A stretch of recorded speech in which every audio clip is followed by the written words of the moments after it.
Selamat pagi anak-anak. Pagi, Bu. Oke, bagaimana kabarnya pada pagi hari ini? Baik, Bu. Baik. Siapa yang bikin hari ini? Cinta. Cinta, bagus Cinta. Baik, sebelum kita mulai pelajaran pada pagi hari ini, alangkah baiknya kita berdoa terlebih dahulu. Saya minta untuk Cinta untuk memulai berdoa. Baik, saya akan berdoa. Doa akan saya pimpin secara universal, yang lain bisa mengikuti dengan acara masing-masing. Doa mulai. Doa selesai. Baik, terima kasih Cinta. Sama-sama, Bu. Sebelum kita memulai materi pada pagi hari ini, Ibu akan presensi terlebih dahulu ya. Siapa yang tidak masuk pada pagi hari ini? Masuk semua, Masuk semua, Bu. Bu. Bagus. Oke, pada pagi hari ini Ibu akan menjelaskan tentang sistem pembayaran. Baik, sebelum memulai pada materi, Ibu akan menjelaskan tentang tujuan pembelajaran. Untuk kali bisa Ibu bantu bisa meminta tolong untuk membacakan tujuan pembelajaran pada pagi hari ini. Baik, Bu. Tujuan pembelajaran pada pagi hari ini adalah dengan mempelajari bab ini, siswa diharapkan mampu. Yang pertama, menjelaskan sistem pembayaran. Yang kedua, mendeskripsikan prinsip-prinsip sistem pembayaran. Ketiga, menganalisis komponen-komponen sistem pembayaran. Dan yang keempat, mengidentifikasi peran Bank Indonesia dalam sistem pembayaran. Baik, terima kasih Gali. Sama-sama, Bu. Sebelum itu Ibu akan menjelaskan langkah-langkah pembelajaran pada pagi hari ini. Yang pertama, Ibu akan menjelaskan materi tentang sistem pembayaran. Lalu setelah itu kita ada diskusi dan tanya jawab. Semuanya paham? Paham, Bu. Bu. Baik.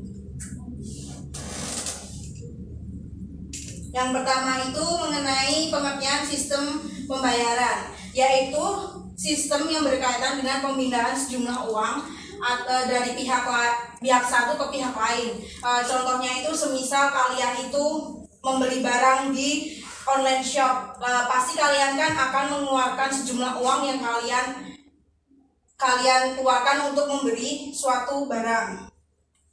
Yang berikutnya itu prinsip sistem pembayaran, yaitu ada 4. Yang pertama itu aman. Yang dimaksudkan aman dalam hal ini adalah segala bentuk resiko, seperti resiko likuiditas, resiko kredit yang harus dapat dikontrol dan terkelola dengan baik oleh pihak penyelenggara sistem pembayaran. Yang kedua itu kesetaraan akses. Kesetaraan akses itu adalah Bank Indonesia tidak menginginkan adanya praktek monopoli pada penyelenggaraan sistem pembayaran. Dan yang ketiga itu adalah efisien. Efisien di sini adalah menekankan bahwa penyelenggaraan sistem pembayaran itu harus dapat digunakan secara luas, sehingga biaya yang ditanggung oleh masyarakat itu lebih murah karena meningkatnya skala ekonomi. Yang keempat itu kewajiban penyelenggara. Kewajiban penyelenggara di sini adalah sistem pembayaran itu memperhatikan aspek-aspek perlindungan konsumen. Yang berikutnya itu ada komponen sistem pembayaran. Komponen sistem pembayaran itu ada 5. Pertama itu regulator. Regulator itu berwenang untuk mengatur aturan main, ketentuan dan kebijakan yang mengikat seluruh komponen sistem pembayaran. Yang kedua itu penyelenggara. Penyelenggara di sini adalah lembaga yang memastikan untuk menyelesaikan akhir dari seluruh transaksi yang terjadi di penggunaannya. Yang ketiga, infrastruktur adalah sarana fisik yang mendukung operasional sistem pembayaran. Yang keempat, instrumen. Instrumen itu adalah alat pembayaran baik tunai maupun non tunai yang disepakati oleh pengguna dalam melakukan transaksi. Yang kelima adalah pengguna. Pengguna itu adalah konsumen yang memanfaatkan sistem pembayaran. Dengan adanya keamanan dalam sistem pembayaran, maka rasa percaya masyarakat kepada pemerintah itu dapat meningkatkan transaksi pembayaran. Begitu Sinta, apakah ada tanggapan? Baik, Bu. Tidak paham. Baik. Apakah ada yang ingin bertanya lagi? Tidak, Bu. Ya, oke. Sekarang Ibu akan bertanya kepada kalian. Sebutkan prinsip-prinsip sistem pembayaran yang sudah Ibu jelaskan tadi. Saya, Bu. Baik kali. Ada 4 prinsip sistem pembayaran. Yang pertama, aman. Aman ini adalah segala bentuk resiko seperti resiko likuiditas, resiko kredit harus dapat dikontrol dan terkelola dengan baik oleh pihak penyelenggara sistem pembayaran. Yang kedua, efisiensi. Efisiensi ini menekan bahwa penyelenggaraan sistem pembayaran harus dapat digunakan secara luas. Yang ketiga, kesetaraan akses. Ini adalah Bank Indonesia tidak menginginkan adanya praktek monopoli. Terus yang keempat, kewajiban penyelenggara sistem pembayaran untuk memperhatikan aspek perlindungan konsumen. Baik, terima kasih Gali atas jawabannya. Materi pada pagi hari ini, Ibu Sudai, apakah ada yang ingin bertanya? Saya Bu. Baik Sinta. Bentar Bu, saya tadi mencatat pertanyaan saya ini mengenai mengapa sistem pembayaran perlu diatur dan dijaga keamanan serta kelancarannya Bu. Baik, terima kasih Sinta atas pertanyaannya. Terima kasih. Sebelum Ibu akhiri pada pertemuan pada sore hari ini, Ibu akan ingin mendengarkan refleksi dari kalian semua.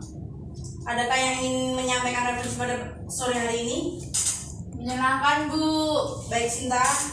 Saya Bu, pengetahuan saya semakin bertambah setelah mengikuti pembelajaran hari ini.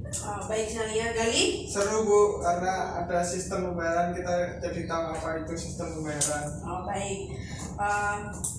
Sebelum Ibu mengakhiri pertemuan pada sore hari ini, apakah kalian bisa menarik kesimpulan pada materi sistem pembayaran kali ini? Saya Bu. Baik. Jadi sistem pembayaran ini berkaitan dengan pemindahan sejumlah nilai uang dari satu pihak ke pihak lain, di mana secara bersamaan terjadi perpindahan barang dan jasa. Gitu Bu. Oke. Ada lagi? Saya Bu tadi mengenai prinsip sistem pembayaran Ya, apa Sinta? yang dijelaskan tadi, ada aman, Terus? efisiensi, Terus? udah Bu. Udah, baik. Terima kasih anak-anak. Pertemuan pada sore hari ini Ibu akhiri. Sebelum Ibu akhiri, alangkah baiknya kita berdoa terlebih dahulu. Saya meminta Gali untuk memimpin doa. Mari teman-teman, sebelum mengakhiri pembelajaran kali ini, saya akan memimpin doa secara katolik, yang lain menyesuaikan. Nama Bapa, Putra, dan Roh Kudus. Amin. Ya Tuhan, terima kasih karena Engkau telah melindungi kami dari awal hingga akhir. Sekarang kami akan istirahat. Semoga setelah istirahat kita dapat melanjutkan pelajaran ke mata pelajaran berikutnya dengan siap sehingga tidak mengantuk di kelas. Amin. Dalam nama Bapa, Putra, dan Roh Kudus. Amin. Terima kasih anak-anak. Ibu akhiri ya pada pelajaran kali ini. Terima kasih. Selamat sore. Terima kasih Bu.